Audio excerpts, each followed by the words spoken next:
Welcome back to Startup Life Life, the podcast for founders who are still in the middle of it all. Not exited, not viral yet, just beautifully early, slightly overwhelmed, and full of belief. The kind of belief that keeps you up at 2 a.m. in the morning and gets you back at it the next day. I'm your host, Sabrina Mach, and in this episode, I will be speaking to Chris Hahn. He's a founder of a company currently in stealth mode, so I hope he'll tell us more about it. But what I want to talk to Chris about today, and actually what Chris wanted to talk to me about today, was his disillusionment with the startup myths that are propagated in the media and that he believed as a young founder.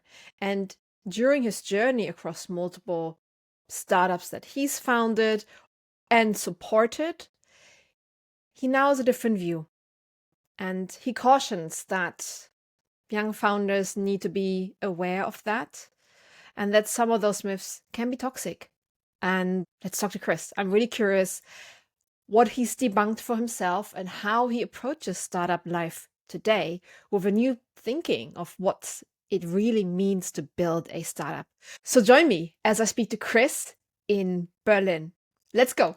Chris, thank you for joining me today. And yeah, you're just 26, but your first startup, you told me, the first startup idea was at 16? It's been 10 years that I have been kind of in the industry or around it. When I was 16, I just grabbed a few friends from my then high school playground, more or less, and asked them, hey, do you want to start a startup? And obviously everyone said yes, because back in the day, everyone was like, oh yeah, sure. Startups is how you make a lot of money. Mm-hmm. But no one of us had any clue what it meant to actually build something, right? So we spent a lot of weekends just sitting in rooms, having brainstorming sessions, thinking we're the greatest businessman of all life. I was already planning how I would invest my first million. We even pitched it to the local business consultancy and so on. But obviously it at some point just really failed miserably. We didn't even launch, but at least for me, that was kind of the starting point and the impetus for learning about, okay, what does it actually mean to get into a startup, build something that can stand on its own feet and become something big.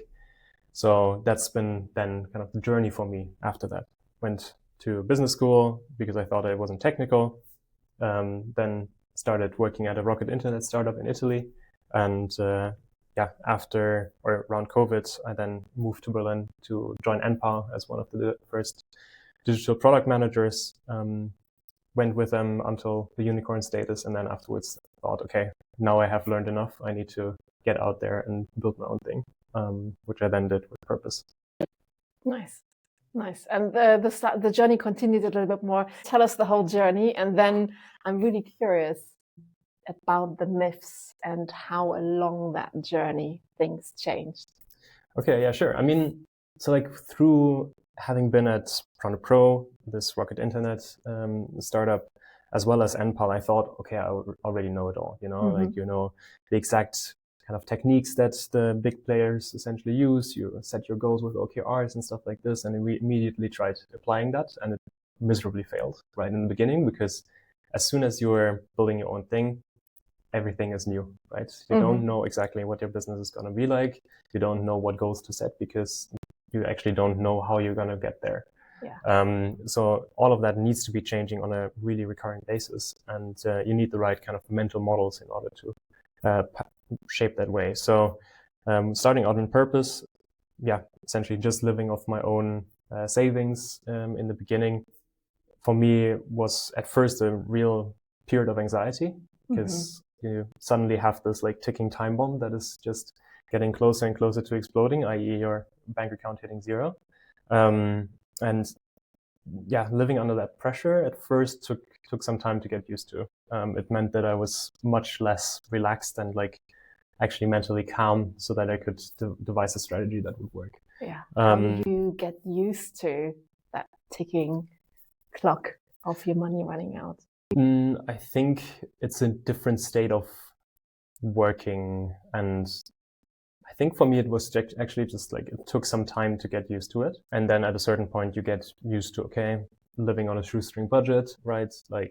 Not being able to afford to buy yourself a new piece of equipment every single month or something like this, that maybe with a nice scale up salary you could still do. And yeah, after that shift was done, I think it was pretty much all right. You've recalibrated your kind of relationship to the cash that you have on hand. Yeah. And would you say that is one of the myths that you had to learn isn't the reality? Or when was that first turning point of thinking like, oh, you know, all the amazing sparkling unicorn stories that I hear, it's not like that? When did the first reality check really set in for you?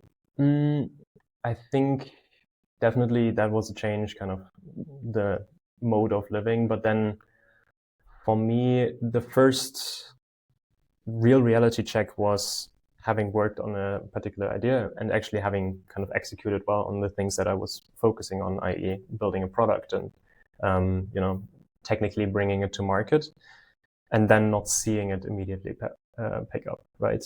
I think I underestimated the complexity of just how many different components you need to be juggling at the same time. You need to build a product that can actually, right, satisfy customers and ultimately have a reason to be in the market. But that's only one part. You need to distribute that. And that's something that, even though I had been in marketing before, the complexity of doing that when you're essentially at .0, you have no track record to speak of, and you don't really have the resources that you would maybe have with a VC budget to actually pay for acquisition, but rather you have to figure out how you get that done by yourself. That's really tough, and it takes so much energy and effort to get that building. So what it's was still the product that you were building? We were building a social networking platform, and I mean, in social networking, you oftentimes think, okay, yeah, build the right product, it has a viral loop, and it immediately can take off. So the main kind of mode in which you think you can build this product into something big is by making the product even better. Which, however, is not really how it works, right? You need to at first bring your first tipping point amount of people onto the platform so that it actually ends up then spiraling it out. And that is a lot of effort. You need to have essentially the best marketers on board who can help you reach this kind of audience. You need to be very strategic in who do you actually target and why would they adopt things. And we were focusing on actually trying to do a bit of an antithesis to what other social networking platforms have been, i.e. not focus too much on pushing people's egos and rather being about learning and peer-to-peer learning.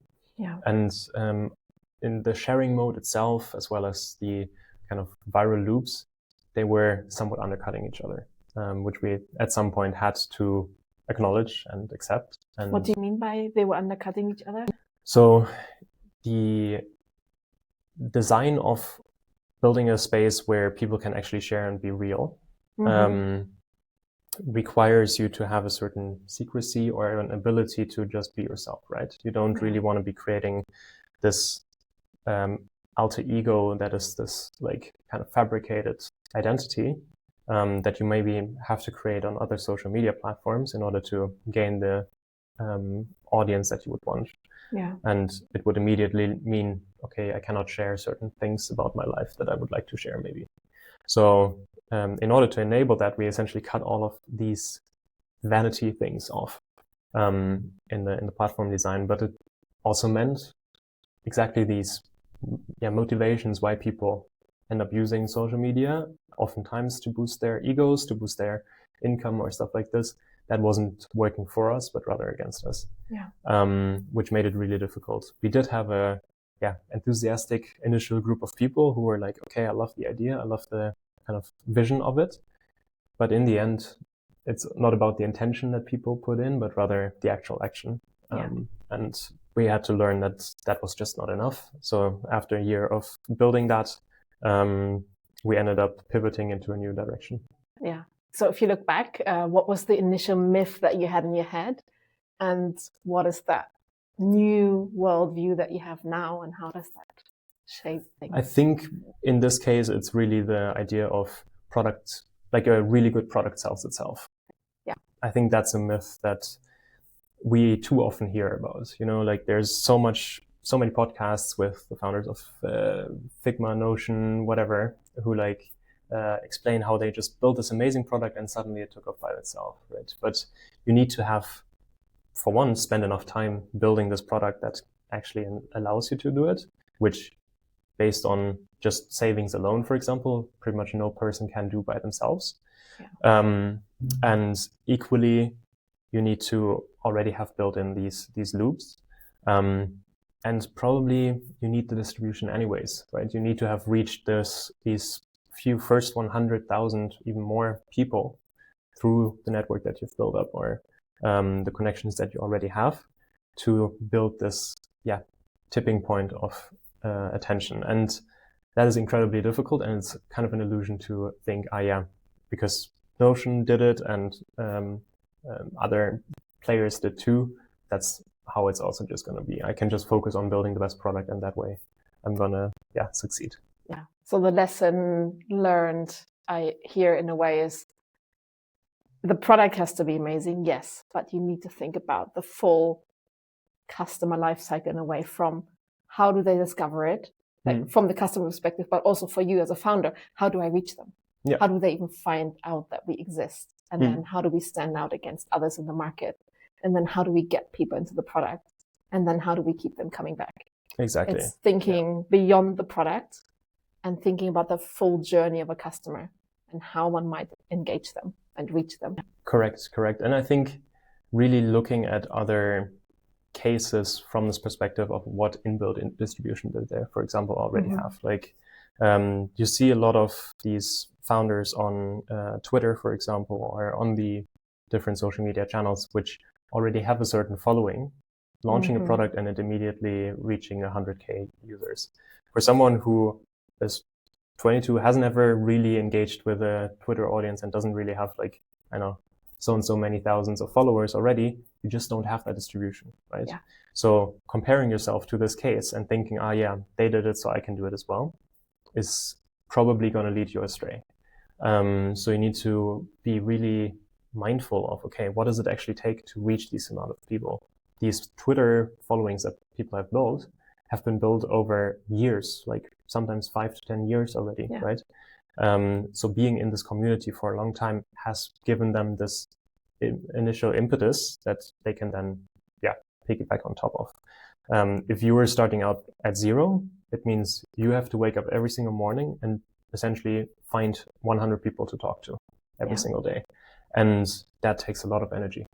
For me especially, I'm 50-50 extroverted, introverted. It takes a lot of energy to cold outreach to people and try to engage with them. Yeah. Especially if I'm not sure whether they will be happy to do that. So that was extremely hard in the beginning, and you see just, okay, even if you have a good conversion rate, which might be 10%, for example, right? If the only thing that you can achieve is reaching one-on-one through cold calls, cold emails, cold messages on LinkedIn or something like this, 100 people, and that turns into 10 contacts who will potentially not even pay anything for your product or cannot necessarily make up for the necessary revenue.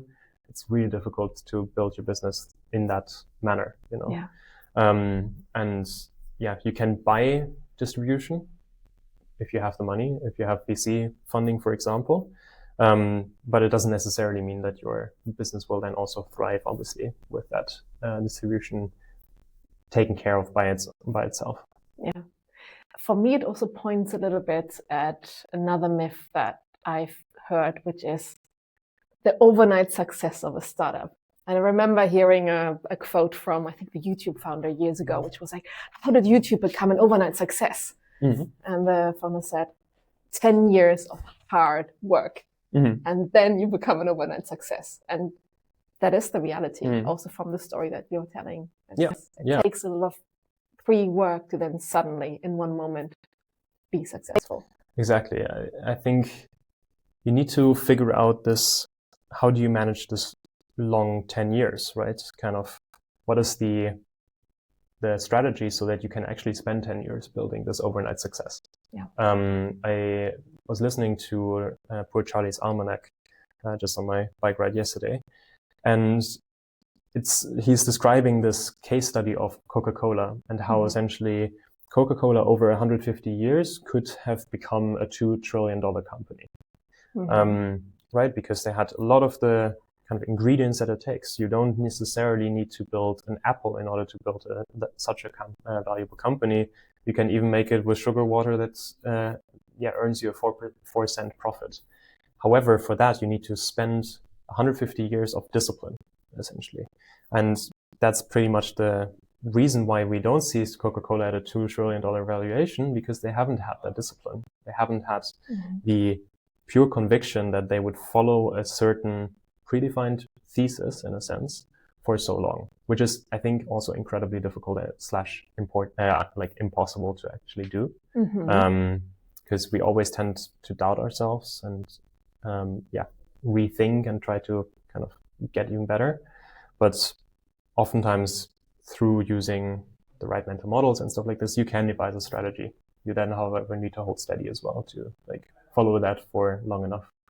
Interesting example. I'm curious what discipline in that example of Coca-Cola means. Like you said, they didn't have the discipline. Just to dig into this a little bit, what does that mean?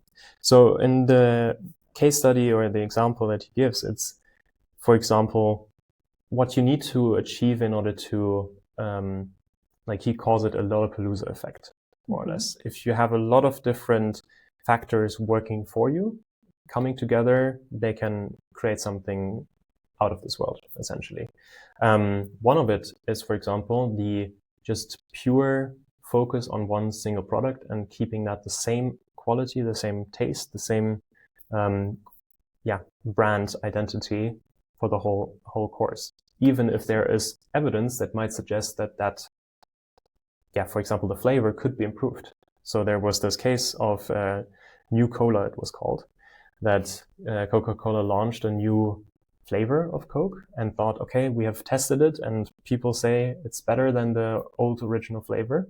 But suddenly they undercut themselves with that because they essentially moved away of all of the kind of past history of the exact flavor of Coke that they had created and had ingrained in people's minds for hundreds of years, pretty much. And suddenly introduced a brand or a flavor that was new, that needed to essentially go through the whole 100-year cycle again before it would be equally solidified in people's minds and in people's kind of Pavlovian response, So from this perspective of, okay, how do you keep people attached to the same thing? Don't change the thing, But people thought, okay, market studies suggest it's a better product, so why not build a better or provide a better product to our customers? Yet they broke with the Pavlovian response, the marketing effects, essentially. Yeah. So I hear focus is important, but also interesting what you say around if you have research that says we can make it better for customers, that seems at odds with what we normally hear about how we make product. What does that mean for you? And what did you take away from this case study for you now as a startup founder? One key learning, I think, that I'm taking from the book itself is really Charlie Munger advocates a lot for multidisciplinary education of people. He takes a lot of the mental models that he uses to evaluate companies from science, from psychology, from biology, from various different fields, more or less, in order to create his perspective on why a certain company is worth more than it maybe is currently paid for, or why it would be a great company or not. And using these kind of first principles, scientific principles that you can actually base your thesis, your strategy on, is one of the strongest things that you can probably do in order to not feel like you're a squirrel running around in a circle and not sure how you go about things. So using, for example, this Pavlovian response or Pavlovian reasoning, how do you condition your customer to always want your product, for example, and stuff like this. At least that's what Charlie Munger says. This way you can predict how your product will ultimately succeed and work.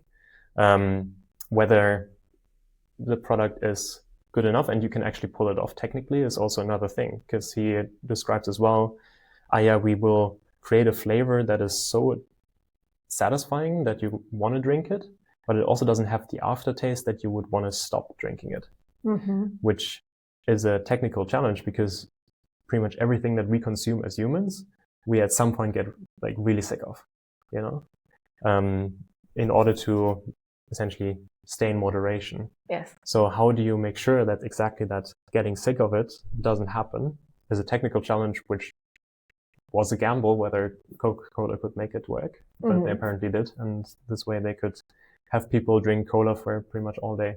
Yeah. I'm really curious now, what does that mean for you building a startup, currently exploring a new way of doing a startup? How does that shape things? For me, at least one thing is I'm giving myself the permission to like learn these kind of things, because I'm not just consuming only business content or only technical content all the time, but rather I can also learn about these other things. And for me, it's satisfying, and I think it will help me to devise better strategy. Yeah. That's one thing. At the same time, you need to be able to use these tools in the right moments, and kind of think about, okay, when I'm devising my strategy, what could be the necessary models or strategies that I've heard about in psychology, for example, in order to apply it. Whether that is actually super relevant for you today in a startup, questionable. But it's definitely still a helpful guide in order for you to, devise strategy. Also to explain your strategy to your team is another thing. Like being able to communicate why it's going to work is probably one of the key aspects that you need to do in order to rally your team and get them on board with following you into the fight, in a sense. Sounds good. Now I want to step back a little bit to the myths, the startup myths. So we talked a little bit about the product just has to be good enough and then success will follow. A little bit about the overnight success. A little bit about, I guess, the myth of diversification in some way, and how focus is important. I'm thinking about the Coca-Cola story. Which other myths are the ones that you were very aware of? And when we first started talking, you said, I'm a little bit disillusioned with the startup world. Maybe you don't want to talk to me because I'm not the cheerleader who just says it's all awesome. And I think that's the reality. So I'm really curious also what sparked that. There was like a strong reaction from you. And I think that's really interesting because it's also the reality. Yeah. I think one key, I don't know whether it's a myth, but like one mental model that is different, or that I think I have become disillusioned from, is really the idea that startups are different from businesses, or like from your typical small business. You know, I think a lot of founders, right, we think about these massive strategies. How are we gonna dominate this whole market? How are we gonna blitz scale and whatever? How do we raise millions in funding and essentially have a business value at multiple millions, even as we have just started out, right? Yeah. And that creates kind of a, at least mental divide from your typical business. You're not thinking, okay, how would I, for example, go about building a small kiosk, for example, or a small agency, you know? Yet at the same time, in principle, it's not this. It's exactly the same, right? You're kind of building a company. It means you're building a small machine that needs to be able to sustain itself by acquiring customers, serving them product or services, making money, and then being able to reinvest that. You need to be able to create a certain profit with every single transaction, even if you're reinvesting that profit, in order to that's ultimately spiraling into something bigger.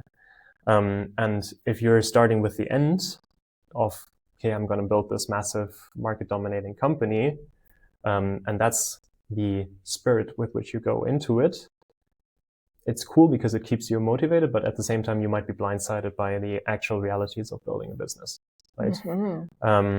You need to really be thinking, okay, how am I going to achieve this 150-year plan that, for example, I have for building the next $2 trillion company.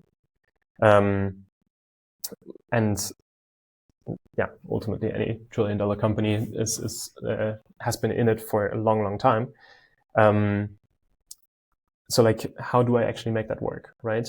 And I think we scuff the right words. We frown upon using these basic small business tactics or approaches of, okay, I'm just gonna cold call a few different customers and like actually make sure that I charge them enough that I can already survive on that revenue within the next few months, pretty much.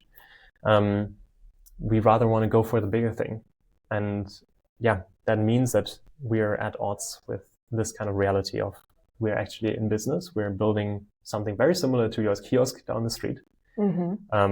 And why not start with this kind of mentality at first? At the same time, I mean, we met at WeWork. And we were overlooking the startup founders playing ping pong, and I sometimes just find it like, obviously founders work hard, they work long hours, they also put a lot of energy and effort into their business, no doubt about it. But also we're very privileged, and like choosing that path is something which can allow you for a lot of flexibility, freedom to be able to play ping pong in your work break, which I love and I wholeheartedly indulge in as well. But at the same time, I sometimes just find we overboast about just like how hardworking we are at the same time. Just because, like, what if we were taking the perspective of really a, I don't know, coal miner? I'm coming from Dortmund, so that's kind of like the reference for me, who would look at you and like, what would they tell you? How do you actually make, a business, a viable business, for example? Like, these are the fundamentals that you have to figure out, and then you can also allocate for pleasure in a sense. Yeah. I'm really curious what triggered those insights. So you talked about the kiosk on the street and that sometimes that's frowned upon. What was that moment where that shifted also maybe in your view from I'm that cool startup founder doing amazing things to realizing actually what I'm doing is just like the new kiosk starting on the corner? Yeah. I've also read another biography recently of Benjamin Franklin, and it was just super interesting to like think, okay, what if we were to think of our society as this like America just starting out, right? There's no real government infrastructure yet. There's not really big corporations that you would end up working for or something like this, but rather everyone has their own business, right? Why isn't our society exactly the same still? And do the same principles of essentially putting in the work, waking up every single day, doing business at a high level with people. Isn't that still kind of the basis? I.e., what we're still seeing with small businesses and the kiosk down the street. Kind of that is still the same principle, more or less. And like every single startup should be rooted in that, let's say, theory, and then build on top of that. And kind of through the scaling laws and the way that you can actually achieve economies of scale and whatever, this is how you can obviously break out of the basic small business mentality and thought.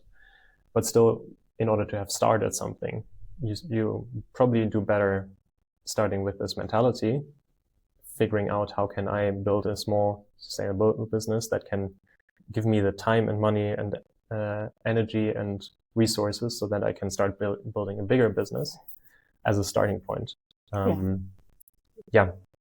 There's just way too much attention, I think, that founders have to spend on fundraising, for example. Following the idea of, okay, how do we, sell this big story to investors? How do we make it sound and look like we're going to be building this next business, next unicorn company within the next 3 years, where we're still figuring out how we actually, make money, bring a product to market and stuff like this. And probably we might not be ready for exactly that, but you have already diverted so much attention that the only thing that you can do is actually following that journey. Yeah. I really like the kind of pragmatism in your insight around building a business. How does that affect how you build a business now? Mm-hmm. I think I am definitely much more focused on, okay, pure business fundamentals right now. Okay, in order to survive and have a nice or decent life in Berlin, I have a certain income that I need for paying rent.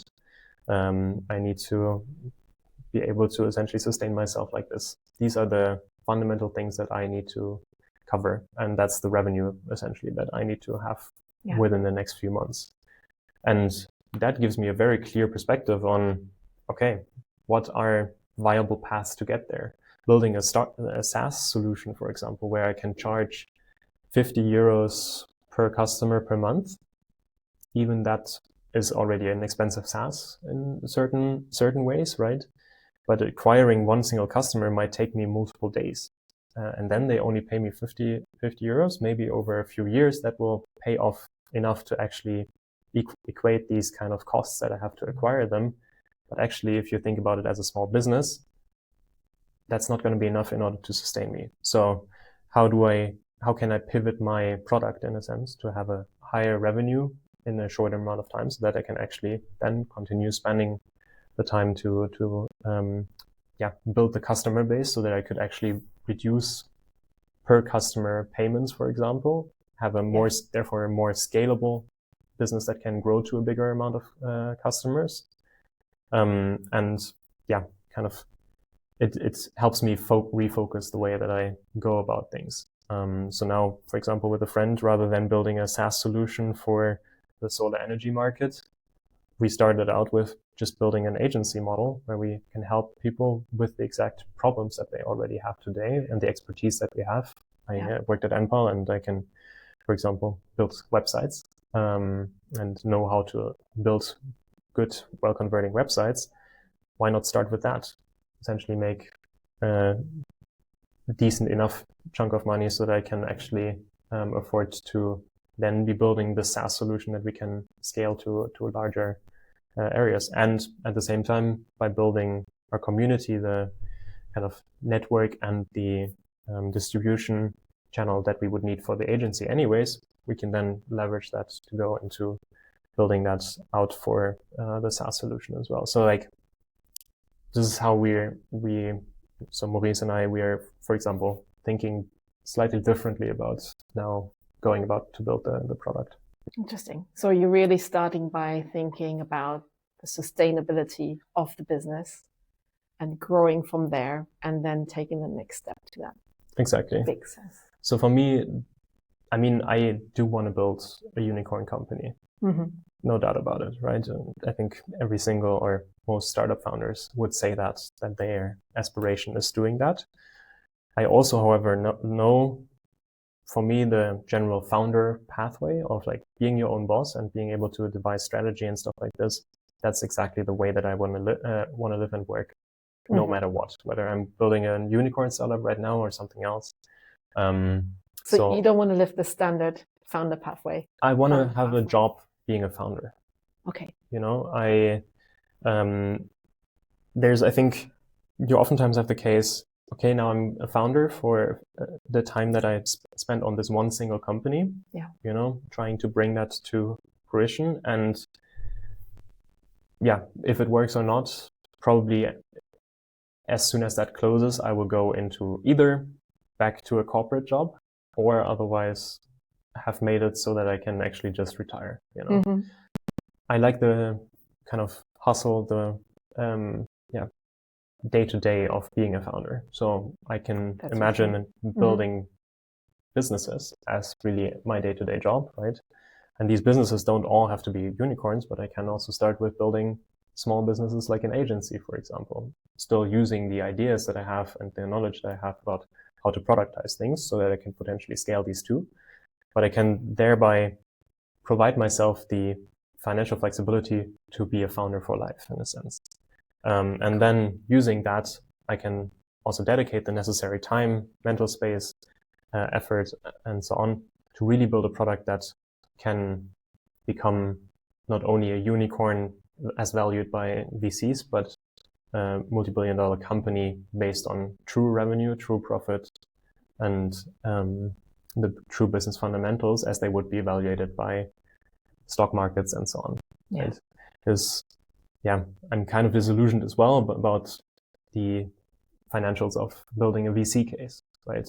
And for a VC, the idea is you want to be investing into companies that you can sell your share of within the term of your fund, 5 to 10 years, at a 10x or kind of fund returning profit, right? Whether that price comes to be because of the hype that you and the startup have generated around it, or whether it is actually the fundamentals is totally like it isn't important to the VC themselves really, right? Yeah. For them, that's the only thing that they need to do. But for me as a founder for life, in a sense, I want to be building sustainable businesses that will actually stand the test of time, stand the test of the rational investor, in a sense, and show, okay, with that you can, this is going to be generating a significant amount of profit so that the dividends over time, discounted cash flow whatsoever, will provide back the money that you have invested. And it can be valued fairly, essentially. Cool. I love the term founder for life. What does that mean for you in a nutshell? How can people imagine what does it mean for you to be a founder for life? It's the flexibility for one to decide exactly what I want to work on. Obviously, it doesn't mean that I can only be like the painter who doesn't need to touch the actual piping of the startup, but rather it's really the full stack that you need to handle. You need to do the dirty work. You need to be cold calling, sitting in WeWork, trying to find a phone booth so that you can actually do your phone your cold calls, for example. You have to engage in this small business mentality. Actually, doing marketing and sales the small way, in a sense, in order to then build something big. But at the same time, you're your own boss. You can shape the company into a company that you would want to work at and you would want to create for the people that you would want to work with as well. So it comes with its benefits, but also with its drawbacks, obviously. Yeah, really exciting. So I'm curious if we step back a little bit, thinking back to the startup myths that you started with and then contrasting them with how you think today. What was the picture you had in your mind when you started off in the startup world with all the myths? And then in stark contrast, what do things look like for you now? Good question. It's difficult to just bring it down to one single point. I think I had told you this illusion that I am very happy to have lost of being the next Mark Zuckerberg that has built the perfect big company within the first product that you have kind of ideated. That's not real, and I think that was very healthy for me to be able to very rationally think about the business ideas that I now get into. And really taking this perspective of, okay, I'm a founder who's has the capability to build various different businesses, but every single business has its potential risks, has a certain probability to work, right? Yeah. Has a certain attached market that can be attractive or not, depending on how things develop and so on. So what I am now taking as the perspective of how do I actually build something is really taking a similar perspective as an investor would. Where do I want to invest my time? Where previously it was more, this, I don't know, magical thinking, I guess, of, I have this one idea that I think would be really cool in a market that I think could be cool. You oftentimes don't know exactly what the market is going to be like and how competitive it is and like what the dynamics will be for you to actually make it in that market. So oftentimes it's a blind optimism that you go into it with. And rather, build your skill set broadly so that you can actually, as Charlie Munger says, apply the different principles that you've learned across to exactly the different businesses that you want to be building into. And rather than running on illusions or pure optimism, run on not determinism, but rather having the determination that you actually want to be building something big, but you also know that not every single dart that you have can land in the bullseye, more or less. Yeah, nice. Thank you for sharing the summary. I'm really curious if you think back to your younger self, I don't know, a year ago or whenever in the past, what's some advice you would give yourself, your younger self? I think a certain piece is be real with yourself and also trust yourself in a sense. And like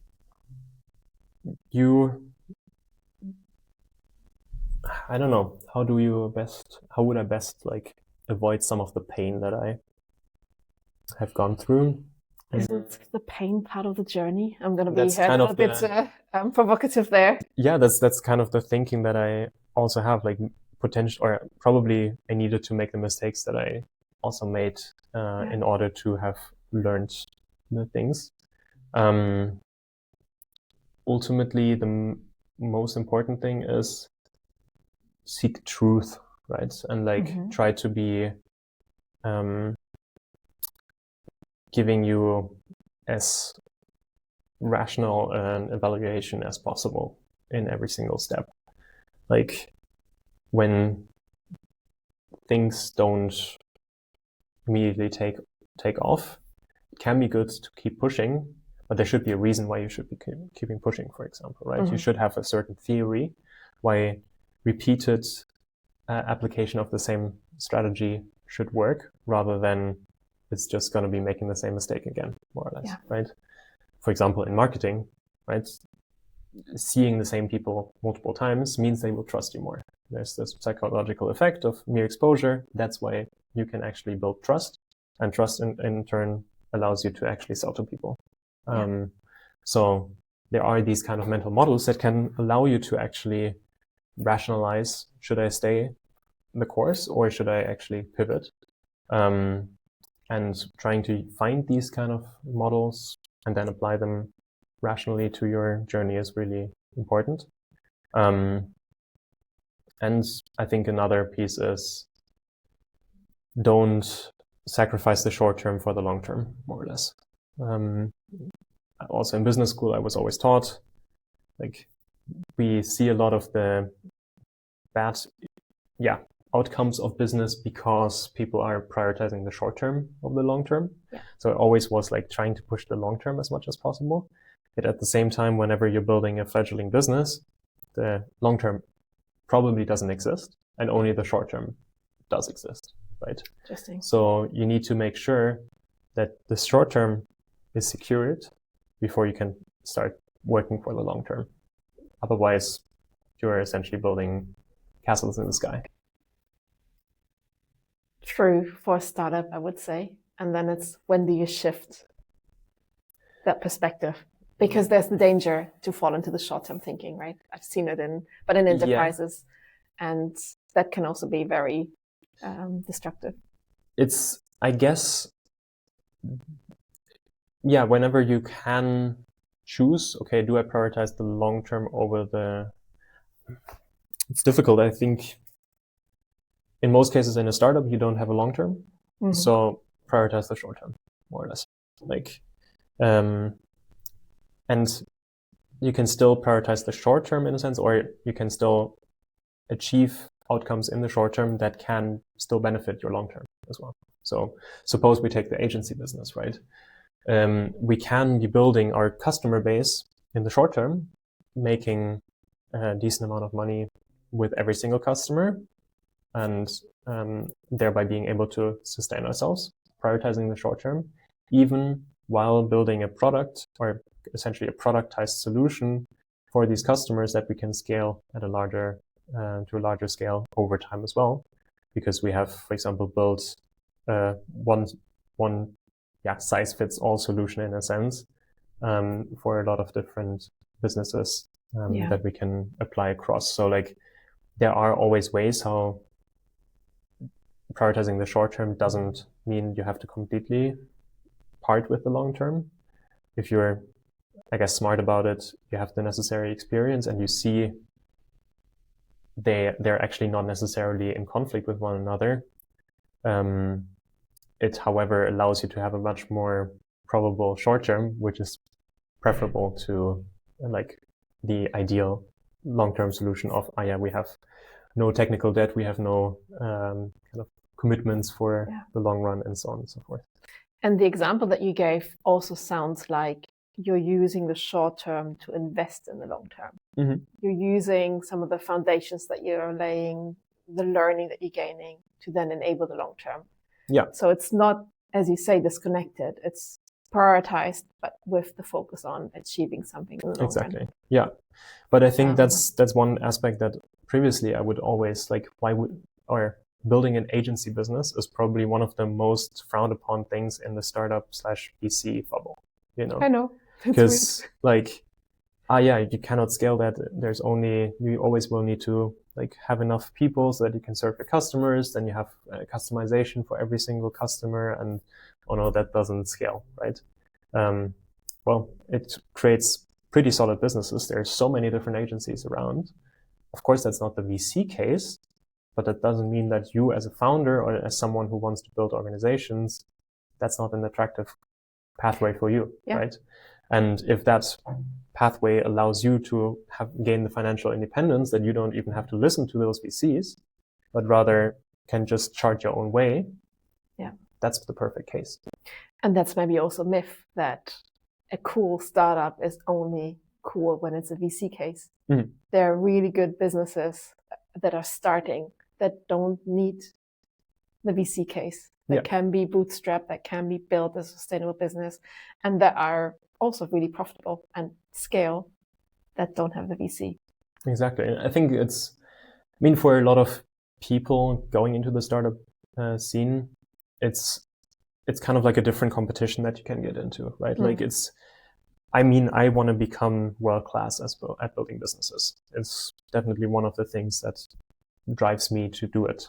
I want to show that I'm smart. I want to prove to myself that I can be building something that actually stands on its own. And that is in a certain way, not just your kiosk down the street, fair enough, but I still want to learn from that guy. And I like that. Like, I think a lot of people get into it because you have this aspiration. I want to be building a unicorn, not because of, mostly because it's a certain virtue signaling piece, right? It's this competition that I want to get into and see whether I can actually make it, which is fun and all, right? But it's definitely not the only reason why you could become a founder. And for me, at least, it's the love of being able to chart my own way, which is why that is now what I've really found to love about being a founder. That I want to stick with. I don't want to completely drop out of the competition, in a sense, but I also realize there can be multiple ways in which I can be happy about my career. One of them also being just I've built businesses that allow me a certain style of life, and then at the same time I can dabble into super interesting other topics like, I don't know, politics, trying to shape our society into a better thing, doing art, doing science and stuff. I love the Benjamin Franklin example of he had first built his printing business, then he went into science, invented the lightning rod, and learned or understood how electricity works. and then also became a statesman and created, one of or essentially the constitution for massively successful country in this world. So that is all possible, right? Having the right role model. It's not only Mark Zuckerberg or any kind of VC founder, but it can also be these kind of people. Might also be an interesting journey to follow. I love it. Very inspiring. Having this very inspiring note from you of like becoming a new statesman in the future. That's what I heard from the example that you shared. I want to ask a tough question as one of the last ones before we close. What was a moment where you almost gave up? There was one kind of closing purpose. So after 2 years, I had kind of reached the end of my runway. My co-founder ended up focusing on on his other project that he had, which also was much more aligned with himself. And I had to realize, okay, I didn't achieve the big, I was like, should I try to drive for a boom and bust? Essentially, like, drive hard into the wall, but then you can say, I try to race the car and okay, it failed, fair enough. Or do I say, I'll just pivot even if I didn't have that kind of journey? And during that time, it took me a lot of time to like realize, okay, what does failure mean in business? How do VCs interpret, failed businesses in the past? Ultimately, thankfully, I had a good network around me that told me, hey, no, it's really good that you have learned exactly these kind of mistakes, and it's essentially not on the bill of the VC, right, to have to pay for that education. So it's a benefit. And equally, right, it's not the Mark Zuckerberg one-shot wonder, but rather you just try to try a few more businesses, get better and smarter about how it and so on. But at the same time, it was definitely a darker time, and I needed to reconsider some theory about how do I go about things. And I think there's always moments where you like think, okay, what is the journey that I should chart? But to me, at least, I had the experience with my previous jobs that for each time being in the position of seeing things not being run the way that I would want them to be run, i.e.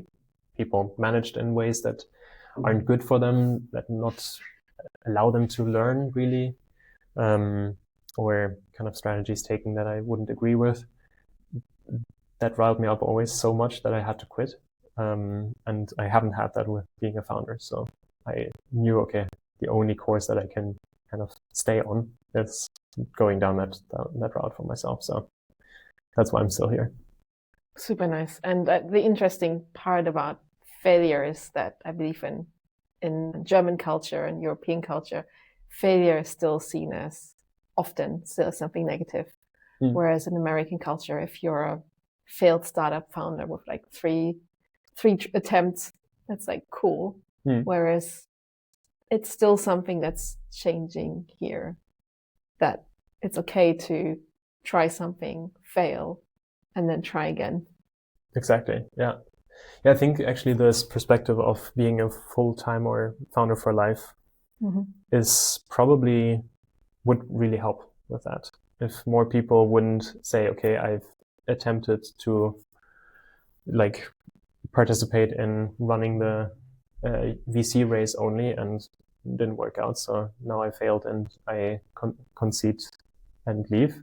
But rather, okay, it's just part of the journey. My failure might feel different than failure for someone in a corporate function, but it's still just a learning experience. So maybe these kind of like mental or ways to think about it can be helpful to actually reshift that. Yeah. You touched on another thing, which was quitting. You said you quit a lot of things because you didn't agree with how they were done. I think that's also an interesting one because quitting can sometimes be hard. How do you make that easy for yourself? How do you decide on the things you stick with? Probably it's more that your body already makes that decision for you, and at some point you rationalize it. Interesting. But for me, you should stick with stuff only if the opportunity, like if the outcome is higher than the opportunity cost, right? So if you have better opportunities, why would you want to stick with that? It's kind of a non-rational thing. So I think that's maybe a model to help you. But I like it because you say that it's not a rational thing, and before you said the body makes the decision. So I love this almost conflict in what you're saying.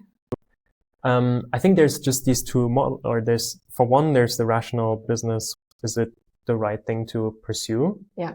But then there's also the aspect of, is it good for me right now? Yeah. You know, I, for example, quit my job at Product Pro because through management change and essentially also the stress around being in lockdown during COVID or at the beginning of COVID, I developed like a rash on my shoulder, and that was a clear indication that I was under too much stress. Yeah. But that stress wasn't because things were going great and everything was like, it was just a lot of work, but rather it was this negative stress that like meant that every single day waking up and kind of pushing myself to get to work was difficult. And that those were at least the indications for me. Okay, this is not good. I need to somehow find a way out of it.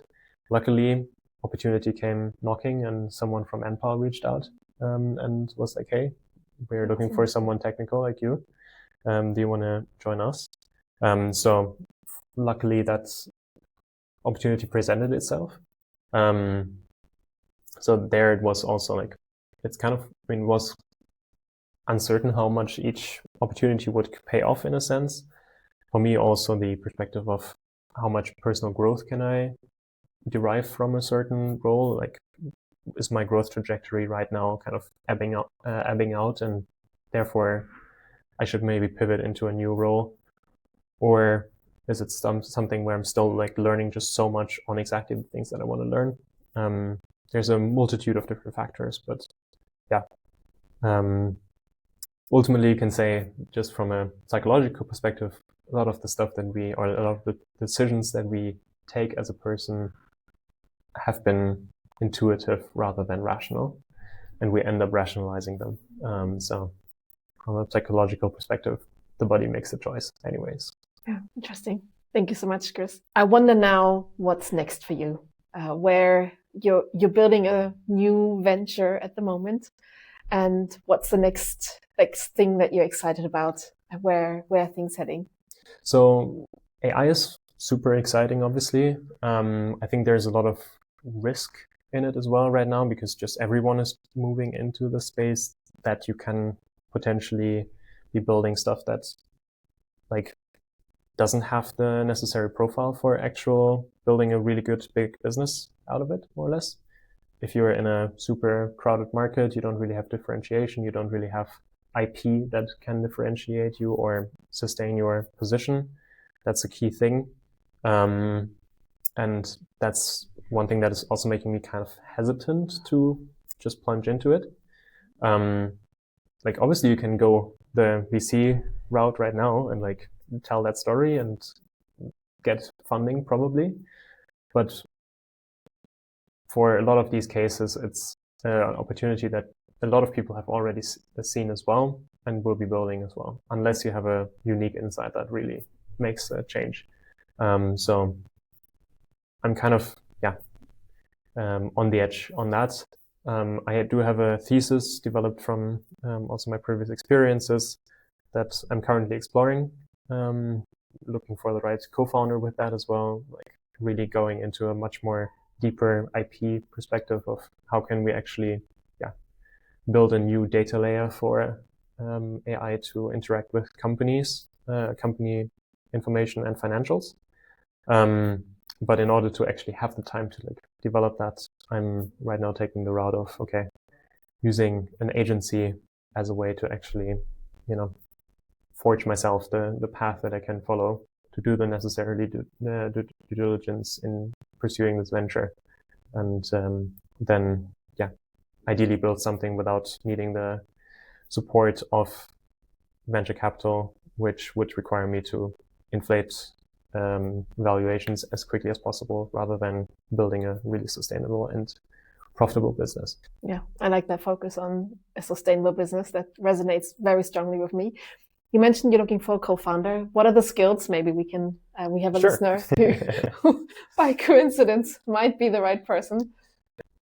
So the thesis that doesn't really, like, I cannot really let pass is this idea of seeing the world as a graph of interrelationships. And I'm looking for people that exactly see the world in a very similar way, where we have dependencies, we have responsibilities, relationships with various different actors, entities, nodes that mean or that affect our business, for example. And being able to understand that and derive essentially the effects as they propagate through that graph, that's the thesis that I'm pursuing with the company. So anyone who is super deep in the understanding of the world as a graph, for example, knows the technology. I'm looking for a CTO specifically to reach out. Amazing. Thank you so much, Chris, for sharing all your experience. There was so much really inspiring things in there. Thank you for taking the time today. Thanks for having me. Thinking back to our listeners, if you're in the messy middle of building your startup, I hope that what Chris shared today gives you hope, but also a reality check on what it really means to build a startup. So thank you, Chris, for joining me today. Thanks for having me. It was really fun. Nice. Thanks, everyone.